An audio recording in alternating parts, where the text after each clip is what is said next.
جن ہونٹوں میں زہر بھرا تھا ان کو میٹھے۔ السلام علیکم ورحمۃ اللہ وبرکاتہ۔ محترم ناظرین، اس سے قبل کے ایپیسوڈ میں ہم نے آپ کے سامنے وسیلے کے تعلق سے کچھ اہم باتیں بیان کی تھیں۔ اللہ رب العالمین نے سورہ مائدہ میں وسیلے کی تلاش کا حکم دیا کہ آپ لوگ اللہ سے قریب کرنے والے وسیلے کی تلاش کیجئے، یعنی ایسے اعمال جو اللہ رب العالمین کے قریب کر دینے والے ہیں۔ اور وسیلے کے تعلق سے شرعی اعتبار سے جو چیزیں ہیں وہ تین ہیں کہ تین وسیلہ شرعی اعتبار سے جائز ہے، جسے ہم شرعی وسیلہ کہتے ہیں، اور ان وسیلوں کا استعمال اللہ رب العالمین سے قربت حاصل کرنے کے لیے، نزدیکی حاصل کرنے کے لیے استعمال کرنا چاہیے۔ اس میں سے پہلا ہے اللہ کے نیک ناموں کے ذریعے دعا کی جائے کہ وسیلے کے طور پر اللہ کے نیک ناموں کو وسیلے کے طور پر استعمال کر کے دعا کی جائے۔ دوسرا ہے اپنے نیک اعمال کا وسیلہ، اپنے نیک اعمال جس کے بارے میں آدمی کو امید ہو کہ اللہ نے اس کو قبول کر لیا ہے، تو دنیا کی کسی مصیبت میں پڑ جانے کے بعد ان نیک اعمال کے وسیلے سے اللہ سے دعا مانگ سکتے ہیں۔ اور اس کے لیے دلیل کے طور پر میں نے صحیح بخاری کی ایک روایت جو بنی اسرائیل کے 3 افراد کے متعلق پیش کی۔ روایت میں 3 فرد تھے جو ایک مصیبت کے اندر پھنس گئے، تو پہلے نے اس مصیبت سے نجات حاصل کرنے کے لیے اپنے ماں باپ کی خدمت کو بطور نیک عمل کے اللہ کے ہاں پر پیش کیا۔ اس سے معلوم یہ ہوتا ہے کہ ماں باپ کا شریعت اسلامیہ کے اندر کیا مقام ہے۔ قرآن مجید کے اندر 3 جگہ کے پر جوڑے جوڑے کی شکل میں باتیں بیان کی گئی ہے۔ پہلی ہے اقیم الصلاۃ وآتوا الزکاۃ، نماز قائم کرو، زکوٰۃ ادا کرو۔ اور دوسرا ہے اطیعوا اللہ واطیعوا الرسول، اللہ کی اور اس کے رسول کی اطاعت و فرما برداری کرو۔ اور تیسری چیز ہے کہ اللہ کی عبادت کے بعد ماں باپ کے ساتھ حسن سلوک کا حکم دیا ہے۔ وبالوالدین احسانا، جہاں پر بھی اللہ رب العالمین نے اپنی عبادت کا تذکرہ کیا، وہاں پر والدین کے ساتھ احسان، حسن سلوک کرنے کا حکم دیا ہے۔ اور اس تعلق سے جو احادیث ہیں وہ آپ کے سامنے ہیں، اور بارہا آپ ان احادیث کو سنتے بھی رہتے ہیں۔ مشہور روایت ہے جسے امام مسلم رحمۃ اللہ علیہ نے کتاب البر والصلۃ والادب کے اندر نقل کیا کہ جب ایک آدمی اللہ کے رسول صلی اللہ علیہ وسلم کے پاس آیا اور کہا کہ اللہ کے رسول یہ بتائیے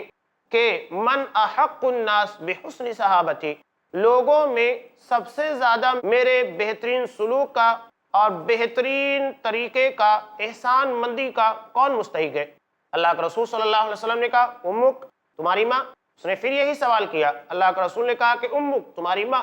اس نے تیسری مرتبہ بھی یہی سوال کیا، تب بھی اللہ کے رسول نے کہا کہ امک، تمہاری ماں۔ چوتھی مرتبہ اللہ کے رسول نے کہا کہ تمہارا باپ۔ ماں 3 اعتبار سے باپ کے مقابلے میں زیادہ اہمیت رکھتی ہے۔ ایک تو اسے حمل کی حالت میں 9 مہینہ اٹھائے پھرتے رہنا، دوسرے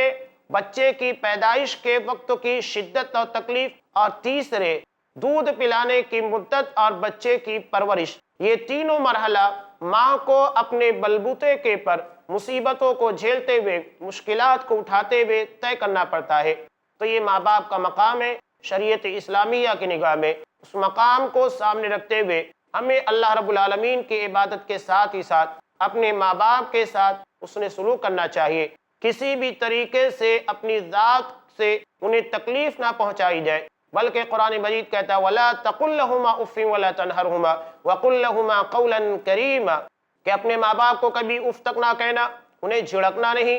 بلکہ جب بھی ضرورت پیش آ جائے نرمی کے ساتھ، انکساری اور عاجزی کے ساتھ ان سے بات چیت کرنا۔ یہ ہے ماں باپ کا مقام قرآن کی روشنی میں، کہ اللہ رب العالمین کے حق کو ادا کرنے کے بعد قرآن جہاں جہاں رب العالمین کا تذکرہ کرتا ہے، عام طور سے اس کے بعد حقوق العباد میں سے ماں باپ کے حق کو اہمیت دیتا ہے۔ اس کے بعد ہے ایک آدمی جس نے اپنے خواہش نفس کے بارے میں جو اپنی چچا زاد بہن سے پوری کرنا چاہتا تھا، اور موقع ملنے کے بعد صرف ایک جملہ جو اسے اس گناہ سے باز رکھا، وہ یہ ہے اتق اللہ، اللہ تبارک و تعالیٰ سے ڈر، اور جس بندھن کو تو کھولنے جا رہا ہے اسے حرام طریقے سے کھولنے کی کوشش نہ کر۔ اس سے معلوم یہ ہوتا ہے کہ گناہ کو چھوڑ دینا بھی نیک کام ہے، یہ عمل صالح میں شمار کیا جاتا ہے، اور اس کی وجہ سے دنیا کی مصیبتوں کے خاتمے اور دنیا کی مصیبتوں سے بچنے کے لیے اللہ سے دعا بھی کی جا سکتی ہے، بطور وسیلہ اس نیک عمل کو اللہ کے ہاں پیش کیا جا سکتا ہے۔ دوسری اہم بات یہاں پر یہ معلوم ہوتی ہے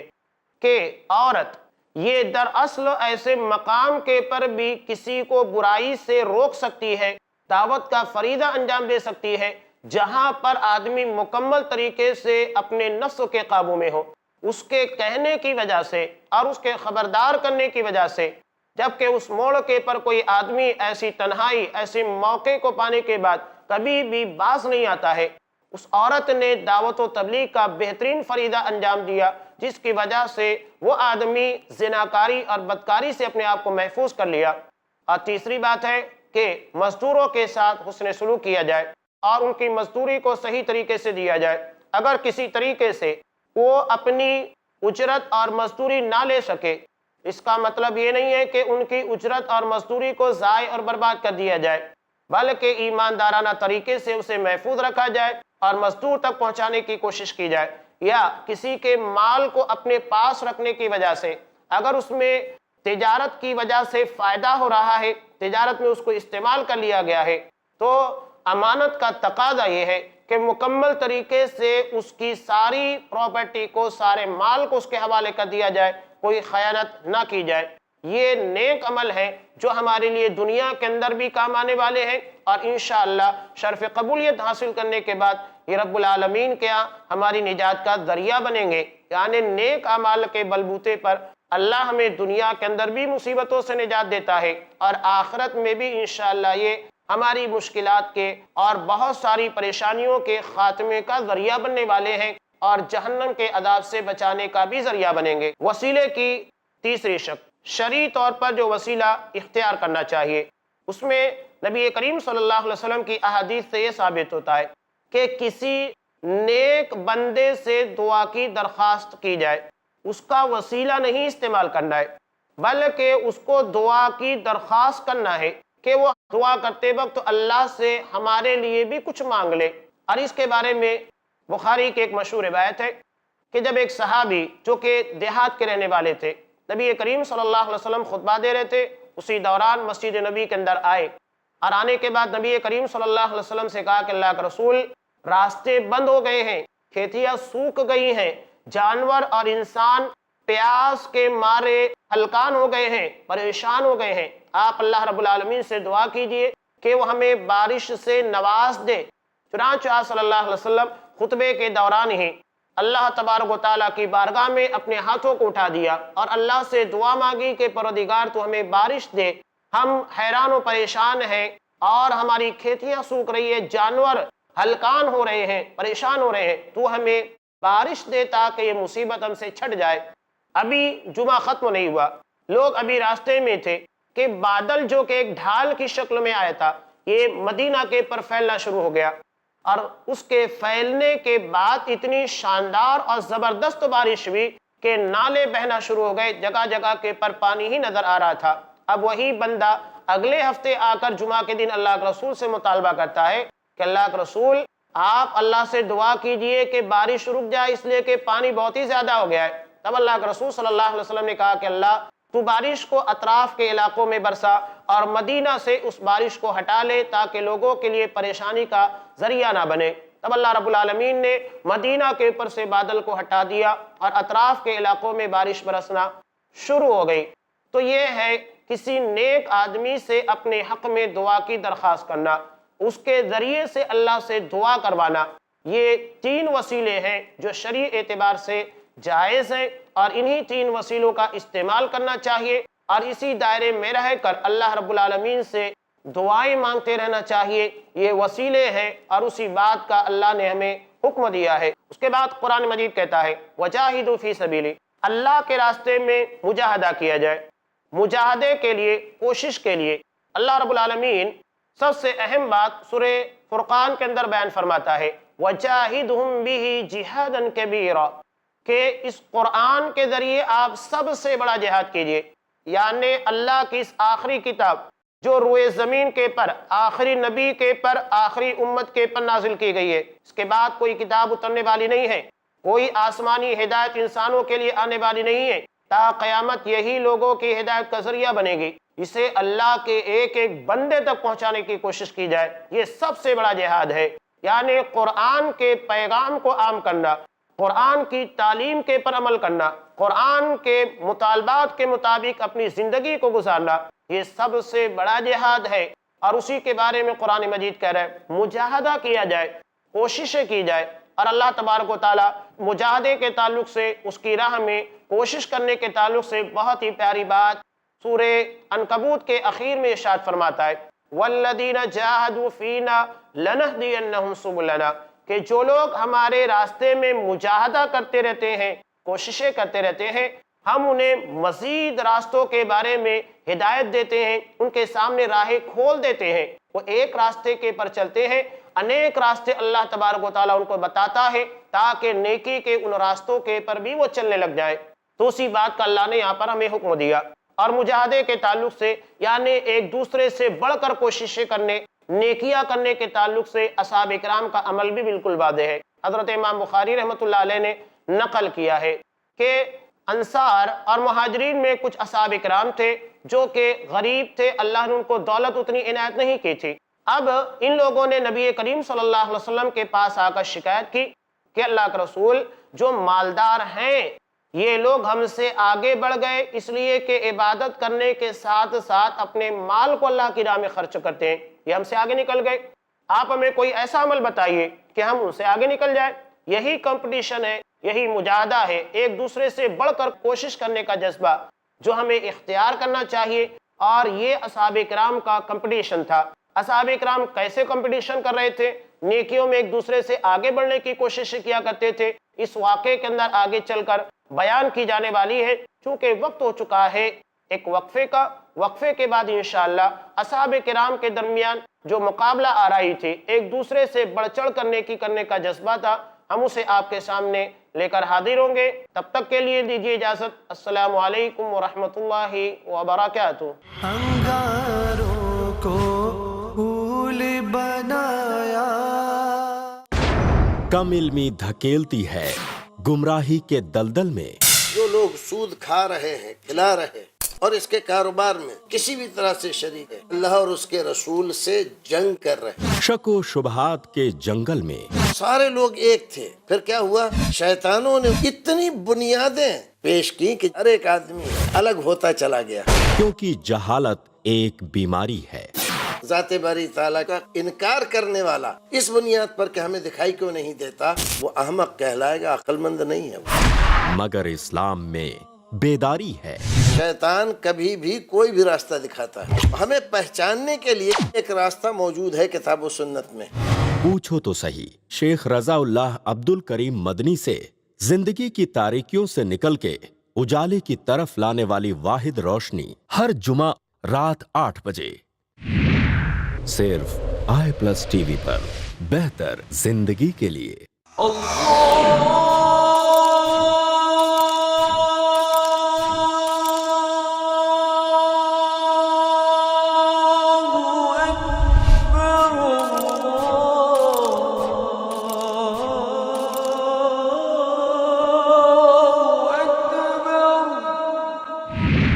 صرف i+ ٹی وی پر، بہتر زندگی کے لیے۔ فیس ٹو فیس بردر زید پٹیل کے ساتھ دیکھیے اسلام کے آئینے میں دنیاوی سوچ کا سچ، ہر جمعرات رات 8 بجے صرف i+ ٹی وی پر، بہتر زندگی کے لیے۔ اپنے DTH اور کیبل آپریٹر سے آج ہی سمپرک کریں۔ Free to year. انگاروں کو پھول بنایا۔ السلام علیکم ورحمۃ اللہ وبرکاتہ۔ محترم ناظرین، وقفے سے قبل ہم بخاری کی ایک اہم حدیث کی جانب اشارہ کر رہے تھے جو کہ مکمل نہیں ہوئی تھی، جس میں اصحاب کرام کی نیکیوں کے بارے میں مقابلہ آرائی کا تذکرہ ہے کہ جب کچھ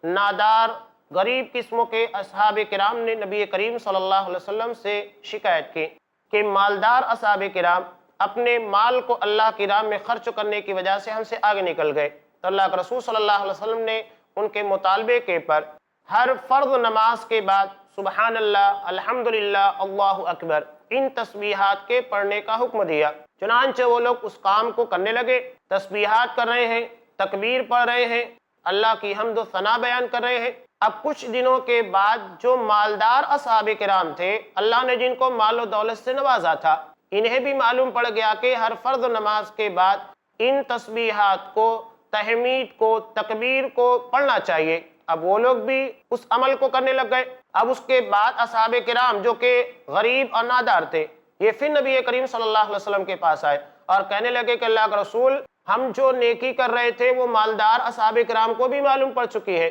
اب وہ پھر ہم سے آگے نکل گئے۔ اللہ کے رسول صلی اللہ علیہ وسلم نے کہا ذالک فضل اللہ یؤتیہ من یشاء، یہ تو اللہ کا فضل ہے، جسے چاہے وہ نواز دے۔ تو یہ اصحاب کرام کے درمیان مقابلہ آرائی کی فکر تھی، وہ دنیا کے معاملے میں نہیں، آخرت کے معاملے میں، وہ برائیوں کے معاملے میں نہیں، نیکیوں کے معاملے میں، وہ ناکامی نہیں، کامیابی کے معاملے میں کمپٹیشن کیا کرتے تھے، مقابلہ کیا کرتے تھے اور ایک دوسرے سے آگے بڑھ جانے کی کوششیں کیا کرتے تھے۔ اور جیسا کہ ہم نے پہلے بھی بیان کیا کہ اکثر و بیشتر حضرت ابو بکر صدیق رضی اللہ تعالیٰ عنہ اور حضرت عمر رضی اللہ تعالیٰ عنہ کے درمیان نیکی کے معاملے میں مقابلہ آرائی جاری رہتی تھی، لیکن ہر مقام پر اللہ رب العزت نے حضرت ابو بکر صدیق رضی اللہ تعالیٰ عنہ کو نیکی کے معاملے میں سبقت ہی عطا فرمائی۔ تو یہ ہے اصحاب کرام کا نیکی کے معاملے میں جذبہ، اور اسی بنیاد کے پر وہ اللہ کی نگاہ میں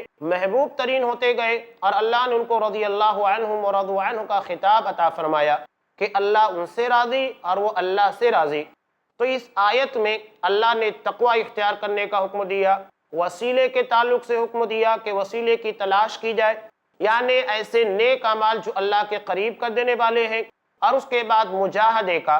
کمپٹیشن کا، اللہ کے راستے میں بڑھ چڑھ کر کوشش کرنے کا جذبہ، یہ تین اہم چیزیں ہیں جو ہماری حقیقی کامیابی کے لیے روشن اصول کی حیثیت رکھتے ہیں کہ انہی روشن اصولوں کے پر چل کر ہم اللہ کے یہاں پر کامیاب ہو سکتے ہیں۔ اسی لیے اللہ رب العالمین نے کہا یا ایھا الذین آمنوا اتقوا اللہ وابتغوا الیہ الوسیلہ وجاہدوا فی سبیلہ لعلکم تفلحون، اے ایمان والو اللہ کا تقوی اختیار کرو، وسیلے کی تلاش کرو جو اعمال اللہ کے قریب کر دینے والے ہیں، اور نیکی کے معاملے میں ایک دوسرے سے بڑھ چڑھ کر عمل کرنے کی، ایک دوسرے سے آگے نکل جانے کی کوشش کرتے رہا کرو،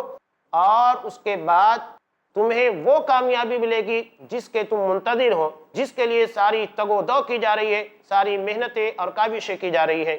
آگے چل کر قرآن مجید میں کامیابی کے تعلق سے ایک اور اہم بات ہے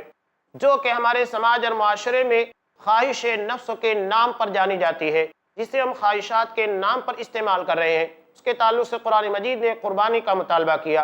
حالانکہ ان چیزوں کے تعلق سے ڈاکٹری لائن کے جو افراد ہیں اور جو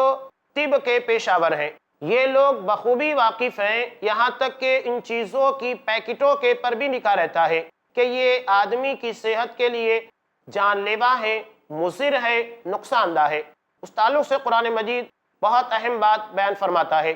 سورہ مائدہ میں اللہ رب العالمین نے ارشاد فرمایا آگے چل کر یا ایھا الذین آمنوا انما الخمر والمیسر والانصاب والازلام رجس من عمل الشیطان فاجتنبوہ لعلکم تفلحون، اے ایمان والو، یقیناً انما الخمر والمیسر، شراب، جوا، والانصاب اور ایسے مقامات جہاں غیر اللہ کی عبادت کی جاتی ہے، والازلام اور ایسے تیر جو کہ شگون کے لیے استعمال کیے جاتے ہیں، یہ ساری چیزیں من عمل الشیطان، شیطانی اعمال ہے، فاجتنبو، اس سے بچنے کی کوشش کرو، اس سے باز آ جاؤ، ان چیزوں سے رک جاؤ تاکہ تمہیں کامیابی حاصل ہو جائے۔ یہاں دیکھیے قرآن مجید نے پہلے شراب کے بارے میں کہا انما الخمر، اس کے بعد جوئے کے بارے میں کہا۔ شراب یہ آدمی کے جسم کے پر حملہ آور ہوتا ہے، اور اس کے بعد جوا یہ آدمی کے دولت کے پر، اس کے مال کے پر حملہ آور ہوتا ہے۔ والانصاب، اور اس کے بعد ہے ایسے مقامات جہاں پر غیر اللہ کی عبادت کی جاتی ہے، یہ عقیدے کے پر حاوی ہوتا ہے، عقیدے کے بگاڑ کا سبب بنتا ہے۔ والاسلام، اور شگون کے تیر، یہ بھی دراصل آدمی کے عقیدے کو خراب کرنے والے اور اس کی ہمت کو پست کر دینے والے، اس کے حوصلے کو توڑ دینے والے ہیں۔ شراب کے تعلق سے یہ اخیر آیت تھی۔ اس سے قبل سب سے پہلے شراب کے تعلق سے جو آیت نازل ہوئی سورہ بقرہ کی کہ یسألونک عن الخمر والمیسر، لوگ آپ سے سوال کرتے ہیں شراب اور جوئے کے بارے میں، تو اللہ تبارک و تعالیٰ نے ایک اشارہ دے دیا فیہما اثم کبیر ومنافع للناس، کہ اس میں فائدے تو ہیں لیکن نقصان بھی بہت زیادہ ہے۔ یعنی یہ اشارہ کر دیا گیا کہ ان چیزوں کو بعد میں منع کر دیا جائے گا، چونکہ سماج میں اتنی کثرت کے ساتھ پھیلی ہوئی تھی کہ فوراً اس کے بارے میں حکم نازل کر دینے سے اس کے پر عمل کرنا بڑا مشکل ہوتا۔ تو قرآن مجید نے پہلا اسٹیپ لیا، اور وہ یہ تھا اشارے میں اس کی حرمت اور اس کے قبیح ہونے، برا ہونے کے بارے میں اشارہ دے دیا گیا۔ اب اس کے بعد شراب کے تعلق سے اگلی آیت جو نازل ہوئی، جب لوگوں کے ذہن و دماغ کے اندر کچھ فکر بن گئی تو اللہ رب العالمین نے ارشاد فرمایا یا ایھا الذین آمنوا لا تقربوا الصلاۃ وانتم سکارى، اے ایمان والو تم جب حالت نشہ میں ہو تو تمہیں نماز کے قریب نہیں آنا ہے بلکہ نماز سے دور رہو، اس لیے کہ آدمی نشے کے عالم میں جب اس کے ہوش و حواس قائم نہیں رہتے کچھ بھی کہہ سکتا ہے، اور یہ معاملہ ہوا بھی تھا صحابہ کرام کے ساتھ، اس لیے منع کر دیا گیا۔ اور یہ ایک اور اس سے بہتر اشارہ تھا کہ اب شراب کی حرمت نازل ہونے والی ہے۔ حضرت عمر رضی اللہ تعالیٰ عنہ نے اللہ رب العالمین سے دعا مانگی اللہ شراب کے بارے میں کوئی حکم نازل فرما دے، اللہ نے نازل کیا کہ لوگ سوال کرتے ہیں شراب اور جوئے کے بارے میں، اس میں یقیناً فائدے ہیں لیکن نقصانات بھی بہت سارے ہیں۔ اس کے بعد حضرت عمر رضی اللہ تعالیٰ عنہ نے پھر اللہ سے دعا مانگی اللہ شراب کے بارے میں کوئی حکم نازل فرما دے، اور ان کے دعا کا مقصد یہ تھا کہ شراب کو حرام ٹھہرا دیا جائے۔ چنانچہ اللہ رب العالمین نے سورہ نساء کی آیت کو نازل کیا لا تقربوا الصلاۃ وانتم سکارى، تم حالت نشہ میں نماز کے قریب مت جاؤ۔ اب تیسری آیت یہ نازل ہوئی کہ شراب، جوا اور غیر اللہ کی جہاں عبادتیں کی جاتی ہیں اور شگون کے تیر، یہ ساری چیزیں شیطانی اعمال ہے، ان سے بچنا تمہارے لیے ضروری ہے۔ تو اصحاب کرام نے فوراً کہا کہ اللہ ہم اس سے بچتے ہیں، اپنے آپ کو روک لیتے ہیں، تو نے حکم دے دیا فاجتنبوا، باز آ جاؤ، ہم باز آنے کے لیے تیار ہیں۔ اصحاب کرام نے فوراً شراب کے مٹکوں کو توڑ دیا اور منہ سے لگی ہوئی شراب کو اپنے ہاتھوں سے پھینک دیا، یہ نہیں کہ اس آخری گھونٹ کو استعمال کیا جائے۔ خمر عربی زبان میں کہتے ہیں ما خامر العقل، یعنی جو عقل کے پر مسلط ہو جائے، آدمی کے ہوش و حواس کے پر پردہ ڈال دے، اسی لیے اسے خمر کہا جاتا ہے، یعنی آدمی کی عقل کو چٹ کر جائے، اسے اپنے ہوش میں نہ رہنے دے۔ ذرا غور تو کیجئے عقلی طور کے پر کہ شراب کی سب سے بنیادی وجہ عقل کو ڈھانپ لینا ہے، اور آپ کو یہ معلوم ہے کہ انسان اور دیگر جانوروں کے درمیان جو امتیاز ہے، فرق کرنے والی چیز ہے، وہ عقل ہے۔ اب ہماری امتیازی شان عقل کی بنیاد کے پر رکھی گئی ہے۔ اب اگر کوئی شخص ایسی چیز استعمال کرتا ہے جو اس کی امتیازی شان کو ہی ختم کر دیتی ہے، تو یہ کتنی بیوقوفی کی بات ہے کہ وہ اپنی امتیازی شان کو کھونے والی چیزوں کو استعمال کرتا ہے۔ تو عقل بھی اس بات کو قطعاً گوارا نہیں کرتی ہے کہ آدمی ایسی چیزیں استعمال کرے جو اس کی عقل کے پر حاوی ہو جائے اور انسان اور جانوروں کے درمیان کوئی تمیز نہ رکھے۔ کتنے شرابی ایسے ملیں گے شراب کے پینے کے بعد گندگی کے اندر، نالوں کے اندر پڑے ہوتے ہیں۔ یہ انسان ہے جو اس مقام کے پر جائے، کوئی ہوشمند کبھی وہاں نہیں جا سکتا ہے، لیکن اس کے باوجود انسان ایسی خطرناک چیز کو جو اس کی عقل کے پر حاوی ہو کر انسانیت کے دائرے کے باہر نکال دیتی ہے، بڑے شوق کے ساتھ پیسہ خرچ کر کے استعمال کرتا ہے۔ یہ تو ظاہری طور پر ہے، اور طبی نقطہ نظر سے یہ بات بالکل عیاں ہے کہ ان چیزوں کی وجہ سے آدمی کے جگر کو خطرہ پہنچتا ہے، اس کی باڈی کو، یہاں تک کہ پھیپھڑوں تک کو بھی نقصان ہوتا ہے۔ مسلم کی ایک روایت جو کہ نشے کے تعلق سے بڑی ہی اہم ہے، اس کی وضاحت آپ کے سامنے پیش کر دینا ضروری ہے۔ نبی کریم صلی اللہ علیہ وسلم نے واضح کہا ما اسکر کثیرہ فقلیلہ حرام، اگر کسی کی ذاتی نشہ لے کر آئے تو اس کی معمولی سی مقدار بھی حرام ہے، یعنی اگر کسی چیز کو ہم زیادہ استعمال کریں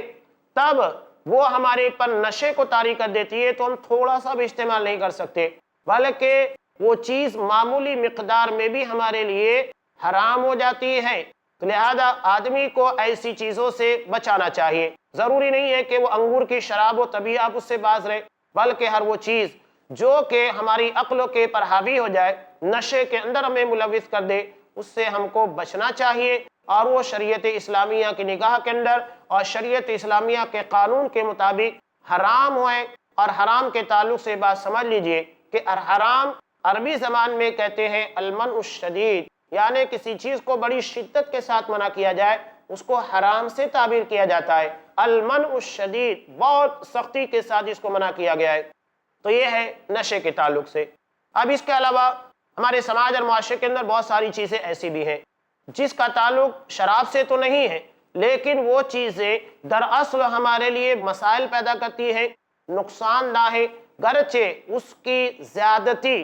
اور عام طور سے جتنا لوگ استعمال کرتے ہیں وہ نشے میں نہیں لاتی ہے، لیکن اگر اس سے زیادہ استعمال کر لیا جائے تو یقیناً اس میں نشہ آ جاتا ہے، یا اس کو اگر استعمال نہ کیا جائے تو طبیعت بے چین رہتی ہے۔ چنانچہ نبی کریم صلی اللہ علیہ وسلم نے ارشاد فرمایا، ہر نشہ لانے والی اور طبیعت کو بے چین کر دینے والی چیز حرام ہے۔ یعنی اگر آدمی کسی چیز کو استعمال کرتا ہے، جیسا کہ تمباکو ہے یا بیڑی ہے، سگریٹ ہے، پوڑی ہے، جس کو ہم استعمال کر رہے ہیں، جو کہ ایسی چیز ہے جسے پیک کر کے جس زہر کو ہمارے سماج کے اندر قیمتاً فروخت کیا جا رہا ہے، ہر آدمی اس سلو پوائزن کو بڑی شوق کے ساتھ، بڑی محبت کے ساتھ استعمال کر رہا ہے، اتنا خطرناک زہر ہے۔ اللہ کے رسول صلی اللہ علیہ وسلم نے کہا کہ